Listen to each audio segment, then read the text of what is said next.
Check this, man. I know this interview old as hell. You could tell by the quality, but look at people she was saying in this, man. First of all, you have to know that my mother was a very funny person. She and I were a little bit like oil and water. Didn't mix too well. She was a very funny person. So anyway, I got this phone call. My sister called me, and I was in Los Angeles, and said, Mom and Dad have been in a car wreck, and Mother is dead. And Dad is dying. And I, of course, was falling apart. But all I knew was I had to get there. And I got there, and my sister and I, we were all sitting in this waiting room, and we were sobbing. And as I'm crying, I said, my sister's here, and I wasn't looking at her, but I said, where were they going? And she said, to a Halloween party. And I said, what were they dressed as? Why would you ask this? Why would you? And she said, the Odd Couple. Mm-hmm. I said, oh. And I'm thinking, what, Odd Couple? Walter Matthau and Jack Lemmon?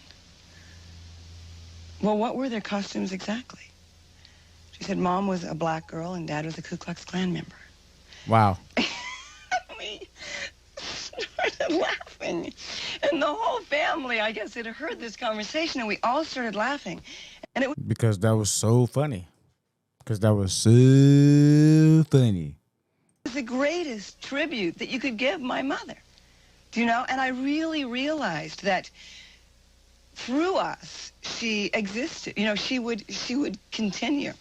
And that she had left us with this wonderful sense of humor and this wonderful ability to laugh and cry at the same time. So I felt closer to her then than I ever felt to her in my life. Wow, you felt closer to your mom dead than ever alive. That says a lot.